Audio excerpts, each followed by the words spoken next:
Chapter 36, Ventilation Shaft, in Gemini. Daniels cautioned Bolts and Anne to be quiet as they approached the end of the ventilation shaft. Although the hallway was filled with gunfire as the pirates battled an unknown group of soldiers, Bolts now took over and moved closer to the grate covering the shaft. He pointed to the backs of the pirates and back at Dan and Anne. He positioned them to have the maximum effect in the shortest amount of time. If those damn pirates figure out where we are before our troops can finish them, we might be in trouble, thought Bolts, as he checked his rifle one more time to ensure it was ready. Chapter 37, Gemini Hallway near the control room. Josiah was just about ready to jump up and shoot his final volley when something happened. The attack stopped for a minute. There seemed to be something going on behind the enemy. He looked down the hallway and saw bullets coming out of nowhere, bullets hitting the pirates in the back. How is this possible, he wondered. Even the pirates were in shock as they were being gunned down one by one, and chaos ensued as they didn't know what was happening. They were distracted from the main fight. Now is the time, Cooper thought. He let out a bellow, and the security forces echoed his scream. They moved forward, firing all of their weapons, overwhelming the pirates who were still confused from the attacks on both sides. As the gunfire subsided, a screen from the ventilation shaft behind the dead pirates broke off, clattering to the floor of the hallway. Josiah pointed his weapon toward the open shaft. Two people dressed in blue motor pool outfits crawled out, followed by a much larger man. As the big man stood up, Josiah realized it was Bolts. They had attacked the pirates from the rear, allowing the security team to take charge and win the battle. With a first sergeant on the scene, Josiah's team acquiesced to Bolts, who took the lead now. Men, you have fought with honor. It is now time. We take back the Gemini. Everyone screamed and held their rifles above their heads. Bolts turned and led the men toward the control room.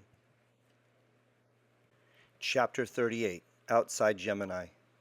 The Pathfinder was decelerating towards Gemini. From the view, it was obvious that some battles took place around the station as there were shuttles drifting in space and even a Blackbeard ship moving slowly, covered in black from an internal fire. The good news was that Gemini was still intact. The signal was still blocked in and out, but Bites had an idea. He figured out a way to get a direct connection to a handheld in Blackbeard's crew. "Okay, try it now, Major." Ryder heard Bites say it again as he tried many different ways to connect. He clicked the connect button again, and suddenly he was looking at the face of a pirate. "Ahoy, matey! Who goes thar?" the man on the other line said. "Sir, please. This is Major Ryder from the UGMSC. I must talk with Commodore Blackbeard. There is information he doesn't know about the EOA." "How did you get access to this device?" the pirate said, looking into the fuzzy picture of Ryder and tapping on the screen. "Sir, please, I need to talk to the Commodore. It is a matter of life or death for his whole family and crew." "Well, Ryder, is it? The Commodore is busy, but let me ask," the pirate said as he put the device down and left. "Sir, are you there?" Ryder said. He felt powerless but needed to keep his temper in control, or else they would cut the connection and all would be lost. Ryder heard a woman's voice. "This better be important, Harold. We are in the middle of a war." Then the screen changed and Blackbeard appeared in the window. Ryder was surprised by the face. It was the face of a woman. But not just any woman. She was a hardened pirate. Ryder could see the lines in her face. She was tough as nails, and he better get the information across quickly, or time would run out. "This is Commodore Blackbeard. Who is this?" Blackbeard said, looking into the camera. "Commodore, my name is Major Ryder with the UGMSC. I am contacting you because the EOA lied to you. They aren't going to leave you in control of the Gemini. They plan to destroy it." The Commodore's face grimaced. "Ryder, is it? You know not what you speak of. The EOA has done its part. The station is now mine. This sounds like some lame attempt to get me and my pirates to surrender, and that will not happen. If you approach this station, I will blow you up." "Wait, Commodore, please. I have a message from Commodore /Thompson of the Marauders. He was facing a similar situation, but he trusted me, and now all his family is safe. The EOA has brought a nuclear bomb on board, and they are planning on using it any minute. Please, you must believe me. I am sending you the video and the data now." The Commodore frowned again. There were explosions from behind, and she barked orders at some of her pirates. Then she took a moment to open the information that Ryder sent. She listened carefully to Commodore Thompson's message. She knew that it was easy to fake things like this. However, she was once married to Slash, so she knew it had to be him. But a nuclear bomb? She knew that nuclear was used in many ships, but not as a bomb. That was back before the riots. Then she clicked on the data, and it showed the ship that landed in Terminal Bay 4 less than half an hour ago. The data showed there was a radiation trail coming from it. Her eyes widened. Then she closed the videos and the data and looked Ryder directly in his eyes. "What can I do, sir?" Then she turned to a commotion outside. Ryder could see on the screen that soldiers were entering the control room. "Hold it, men! We surrender!" she yelled, throwing her rifle to the ground and ordering her men to drop theirs as well. There was more commotion, pirates being moved around, and then Ryder heard a familiar voice. Then a face appeared on the screen. It was Bolt's. "Ryder, is that you? Where are you?" Ryder smiled despite the situation. "Bolts, my good friend, what is the situation there?" "We surprised our pirate guests, and I thought we were in for a big shootout, but she surrendered outright, saying something about a nuclear bomb. Do you know anything about this?" "Yes, where is my grandson Cooper, and have you seen anyone by the name of Samuels?" Bolts looked at him in surprise. "Yes, when we made our run at the bridge, Cooper locked the trap door, saying that he could deal with Samuels. He claimed he could talk him down and get him to surrender." "I hope he is right about Samuels surrendering. I just hope he is not like his grandfather," Ryder thought out loud, worrying about Cooper. But there was more pressing issues now. "And what of the ship that came in, Bolts? It has a nuclear bomb on it, which is why Blackbeard surrendered. We must get to that ship now." Bolts looked in horror and then found Blackbeard and talked to her. He turned back to the screen. "The ship was docked at Bay 4. I will accompany some men down there now." "Good," said Ryder. "I will meet you there, and I'm going to have Tracker fly us directly to the bay as quick as possible." Chapter 39. Somewhere inside Gemini. "Cooper, when we get in there, you are going to have to pretend to be my prisoner. Do you understand?" Samuel said this while continuing to lead them toward the docking bays. "Yes, Samuel. I trust you." As they entered the terminal area, two soldiers raised their weapons and pointed them at Cooper and Samuels. "Wait!" Samuels ordered. "This is Cooper, and he is my prisoner." The guards lowered their weapons when they saw who it was, but confusion registered on their faces, and one of them said, "Samuels, what are you doing here? You are supposed to be headed to the escape ship." "I know," Samuel said, bringing up his weapon before the two could react. "Drop your weapons." As soon as they recognized there was a problem, they went to raise their weapons. Too late, though, and Samuel shot them with 2 taps. Samuels was always the best shot in basic, Cooper thought. They proceeded past the now dying man and into a small black battle cruiser. Samuel scanned the ship, but there was no one else aboard. That was when Cooper noticed the bomb and back. As he approached slowly, he saw the markings. It was clearly nuclear. As they both reached the bomb display, Cooper asked, "Do you know how to turn it off?" "No," Samuel said. "That wasn't part of what they told me. I didn't know they had a nuclear bomb until I was already on the mission headed here. I just thought they were going to take over the space station, not kill everyone on board." Cooper reached the display screen and examined the wiring. Currently the display read 8:05 and counting down. 8 minutes, thought Cooper. I have 8 minutes to figure out how to disarm a nuclear bomb. His next thought was to try his grandfather, but in looking at the card, it appeared the signals were still being blocked.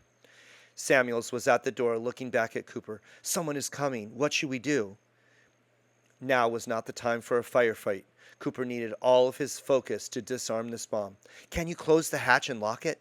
Maybe if the people coming can't get in, they won't try." Well, anyway, thought Cooper, it would at least buy us some more time. "Yes," Samuel said. "In fact, I have a special code to lock the door so it can't be opened." He quickly typed it in, and the hatch closed. A few moments later, they heard knocking on the hull.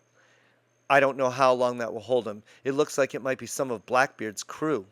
Well, it'll have to do for now. Then Cooper had another thought. He didn't have his helmet on, but he could still connect with his suit through an earpiece, which he put in now. "Simon, are you there?" "Yes, Cooper. It is good to work with you again. What is your need? Simon, we don't have much time. I am standing in front of a nuclear bomb that I have to disarm in less than 7 minutes. Can you help? Simon responded, Give me a moment while I analyze the control panel through your suit's sensors. The wait seemed like forever to Cooper, even though it was less than 20 seconds. Cooper, you are correct. You are standing in front of a nuclear bomb that was manufactured in the United States more than 75 years ago. How did you acquire this? Most nuclear equipment is highly secure. Only the top generals have access to it anymore. Cooper ordered, Simon, I don't need a lecture right now. I just need to disarm it. Can you offer any help? Is there a button I can push or something? Simon responded in his usual tone. Relax, Cooper. We will find a way. I have analyzed the system, and it doesn't appear there is an off switch, as you say. In less than 6 minutes, the control panel will send a signal to the bomb, and it will detonate. Because the countdown has already been initiated, there is no way to stop it. I am sorry, but I can be of no more assistance. Geez, I can see now some of the limitations of AI, thought Cooper, but there was something in what Simon said. What if I were able to cut off the signal from the control panel to the bomb? What if this signal never reaches the detonator? Simon? Cooper asked aloud. There was a hesitation in the response from Simon, and then he just said, I don't know, Cooper. That is beyond my programming. I am assuming you could try it, but you won't know if it works until the signal is sent. My recommendation is to get far away from this bomb. You will need to leave now to be far enough away to avoid the radiation effects. Well, Cooper thought, I don't have any more options at this point. He pulled out his screwdriver and started taking off the control panel. The numbers were still descending. Now it was down to just under 4 minutes. Samuels came away from the door and looked at Cooper. Are you sure you know what you're doing? There are only 3 minutes left. Should I try to fly us out of here? At least then it won't blow up in the station. As Cooper released the last screw without looking up, he said, That would be great, Samuels, but I'm afraid that it's just not enough time for you to get out. Plus, the Blackbeards would probably fire on us. We are just going to have to hope this works. Okay, Cooper, I trust you. Those words surprised Cooper, and he looked up from what he was doing and acknowledged Samuels. Then he returned to the wires beneath the control panel. He could tell the wires that created the digital display. If he cut those, there wouldn't be a display, but the countdown would continue. He noticed a red button on the side that was used to start the countdown. He wondered if maybe that same wire would provide the signal to the detonator. He looked at the time, down to 2 minutes, and he quickly traced the blue wire through the other components and found the detonator component. He snipped the wire. Looking at the countdown, it was now down to 30 seconds. Well, Samuels, Cooper said, looking up from the display, thank you again for not shooting me back there. I think I have removed the signal from the control panel to the detonator, but we won't know until the countdown hits 0. Remember this. You made the right choice. No matter what, you have broken the chain, and now you can live your life as your own. Thank you, Cooper. It was touch and go there for a minute, but it was something in your words that helped me make my decision. You are going to make an incredible leader someday, if we survive this. They both looked at each other, down at the timer. Cooper couldn't help but close his eyes as the timer hit 5 seconds. Damn, there is so much I still wanted to do, Cooper thought. The Mayflower was still calling him. Could it all end here and now, he wondered? They both heard an audible click that made them jump. Then Cooper opened his eyes. The timer read 0, and nothing happened. He let go of the control panel and hugged Samuels. At the same time, they both did the wolf howl, just like they used to do in basic training. They high-fived and hugged one more time. Chapter 40, Gemini, Bay 4. As Samuels and Cooper broke their hug, the pounding on the side of the ship was growing worse. They heard gunfire from outside and even more commotion. Samuels looked down and said, Well, I guess it's time to face the music. Cooper grabbed him by the shoulder and said, Samuels, never forget that without your help, this entire station would have been destroyed and thousands of people would have died. You did a good thing today. Thank you for bringing me here and not shooting me earlier. Samuel smiled and handed his weapon to Cooper, moved to the hatch, and looked out. It appears that the UGMSC has arrived. Samuels used the code to unlock the door. When he did, weapons appeared before anything else, and they were all aimed at him. He quickly raised his hands. Don't shoot, Cooper yelled. The bomb is disarmed. In came Ryder. Cooper's eyes lit up and he ran to his grandfather. Ryder picked him up and gave him a huge bear hug. "You did it! I don't know how. You stopped the bomb. I'm so proud of you." "Grandfather, it is so good to see you. Please go easy on Samuels. He chose not to kill me and killed the EOA soldiers instead. He brought me here to disarm the bomb. If he hadn't done that, the bomb would have gone off, and we all would have died." "I will see what I can do," Ryder said, and turning to Samuels, he said, "Samuels, thank you for saving my grandson and getting him here to stop the bomb. You just saved the lives of thousands." Samuels looked at him, then looked down. For the first time in his life, he felt like he was in the right place. After Samuels was led away, Bolts entered the shuttle and saw Ryder and Cooper just finishing another hug. He walked over to the bomb and saw the timer. He looked at Cooper, bowed, and said thank you. He was still sucking on the cigar, so he pulled a lighter from his pocket and lit up the cigar, blowing a huge puff of smoke in the air. "Well, I guess we will all live another day," he exclaimed, grinning, and then starting to laugh a little, which turned into a full-blown shaking chuckle. Cooper couldn't help but start laughing as well. He laughed so hard there were tears in his eyes. The stress was over for the moment. They would indeed live another day. Ryder just smiled and wrapped his arms around both of them. Then Ryder turned back to Cooper and, beaming with pride, ordered, "You will have to tell me the whole story later." Chapter 41. The Firefly Restaurant on Gemini. Ryder and Cooper sat at a window looking out at the moon. The Earth could also be seen in the distance as a small bright dot, and even further was the bright dot of the sun. "How is your steak, Cooper?" Ryder asked, taking a forkful of his salmon. "Grandpa, it's amazing. But I'm just so happy to see you. I don't care what I'm eating. I missed you so much," Cooper said, taking another bite of steak. "Yes. When I was being held by Sebastian, all I could think about was seeing you again." What was it like?" Cooper stammered, not sure if he should ask. Ryder took a long time responding, finishing his bite and staring out the window. Turning back to Cooper, he said, "Well, the worst part was not knowing if any of my team was still alive. I didn't know if I would find a way out before Sebastian initiated his final solution. I would sit there in the cell and pretend to read the Bible, plotting and planning my escape. I wasn't sure it would happen. I just wanted to see you again." "Wow," Cooper said, also looking off into space. "I can't imagine what you went through." "I think we finally have the upper hand on the EOA, but I just don't know where else they have infiltrated. It is why, sadly, I have very little time before I need to go back to work." Ryder said this, looking down and picking at his rice. "I wish there was a way I could go with you as well," Cooper said, with his voice trailing off. But he knew it was out of the question. After the battles were over, many of the military leaders were arrested. Commander Smith was taken away in chains, having led Ryder's team into a trap in New Atlanta. Smith also coordinated the attack on the USS Ares space station around Mars, and the two failed nuclear bomb attempts on the Moon and Gemini. In addition, the chairman of the World Space Congress finally listened to Ryder and used his elite guard to thwart the assassination attempt to Vice Chairman Samuels. After the national prayer, Samuels was taken away in chains as well. Ryder's leadership and success were proclaimed around the universe, and everyone was calling for him to take over the entire military. "Cooper, you know they've asked me to be the commander of the UGMSC," Ryder said, looking up from him. "I know, Grandpa. I just don't want you to go. I mean, I want to go on the Mayflower, but I feel like I don't want to lose you." "Cooper, you will never lose me. I will be with you the whole journey," Ryder said, reaching his hand out to Cooper's. "I know, but soon the distance will separate us, and we won't get to talk anymore." All Ryder could do was look at Cooper. There was not much else he could say. He wanted to be with his grandson, but the world needed him to play his role. He remembered vividly having the same discussion with his daughter about the trip on Voyager. One of the reasons she decided to leave was that she felt there was nothing here for her.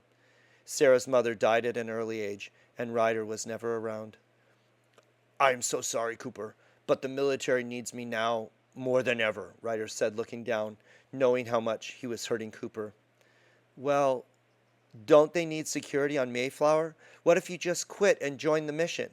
Then we could be together on the journey," Cooper said, knowing the answer, but trying anyway. "Cooper, I wish there was something I could say, but I just can't join you. However, you should not give up your dream. The Mayflower needs you. If it were anyone else trying to defuse that bomb, all would have been lost. You are a hero as well, saving all of the lives on Gemini, which was more than 1,000 people. Your name will be recognized in the history books. Your leadership will help populate a new world, and the future of the human race will be sustained for eternity. It is your destiny, Cooper. I knew it from the moment I saw you topside on the screens, seeking treasure. I am so proud of you. Ryder said this with tears welling up in his eyes. He wasn't a person to show emotion, but he could see the potential greatness in Cooper, and he would miss seeing all that he would become on Sperrier. Cooper was correct about the distance. As the Mayflower accelerated away from Earth, it would get harder and harder to stay in touch, as the time between communications would be longer and longer. Plus, much of the time, Cooper would be in suspended animation and not able to talk anyway. Ryder was not a young man by any means. He didn't even know if they would ever talk again after the ship left. I understand, Grandpa. I was just hoping. I feel like we just connected and we will never be together again. He said this as tears welled up in his eyes as well. Ryder tried to lighten the mood. Well, the good news is the Mayflower isn't leaving for another 6 months at least. With all that's happened with the attacks, they are behind schedule. You will finish training here with bolts and still have work there to do before it launches. And since I will be the commander, I will have the freedom to move. And you know damn well that I will be there for the launch. So we'll see each other many times before you leave, for sure. That was true, Cooper thought. I need to accept reality and just move on. Cooper wiped his eyes, nodded to Ryder, and said, You're right. I will try to enjoy these moments rather than dwelling on the sadness. Let's eat. This cleared the mood for a while, and they went back to enjoying one of the best meals ever. As they said their goodbyes that night, Ryder couldn't help but think of Sarah. He was happy the EOA was finally on the run, but he missed his daughter so much. At least he was now in a position to ensure that something like this would never happen again. He still wasn't sure what to do with ex-Vice Chairman Samuels and his son John Samuels. He sort of wished he could ship them off to a cold asteroid to live out their days. Cooper, on the other hand, was destined for greatness. Ryder meant every word he said to him. He still couldn't believe that a 15-year-old boy saved an entire space station with his ingenuity. How he was able to talk Samuels out of killing him and then figure out how to defuse a nuclear bomb, Ryder would never know. Ryder made it back to his room and the guards let him in. He opened his handheld and noticed there were 2 messages. One was from Sergeant White, notifying him that the accord he proposed to Marauders was accepted. They would now build and run a new moon post on the dark side. Their flying and pirating days were over, and they would create a new civilization there. The Blackbeard group, on the other hand, would be leaving on an extended mission to one of the moons of Jupiter. They would be tasked with forming a new outpost to allow other travelers a place to stay and refuel. While these seem like rewards to some, it would be a way to rid space of 2 of the menaces that plagued travel in the solar system for so long. Both commanding pirates realized how close they came to being wiped out, and they had families as well, so they accepted the solutions without much dissension. Then Ryder turned to look again at the data he just received from the Voyager. Because of the new position he would be taking the next day as commander, he was allowed access to the most sensitive data. He hit the play button on the device again and watched the report from the Voyager team. Apparently they landed safely on Sperrier, and things started off well as they created the new outpost. But then problems began. The video was of the captain giving a standard report about the status of the team. The captain looked back at something in horror, and then the video cut abruptly with blood splattering on the screen. That was the last report they received from the Voyager team. With the time delay and distance, the video was more than 4 years old. Ryder had no idea the status of the team at present. Maybe I should try to talk Cooper out of going, Ryder thought. But no, he is exactly the right person to figure out what is happening and how to colonize that planet. The end. Thank you for listening to this recording. I hope to have Cooper's Destiny, Book 3, Mayflower, in audiobook soon.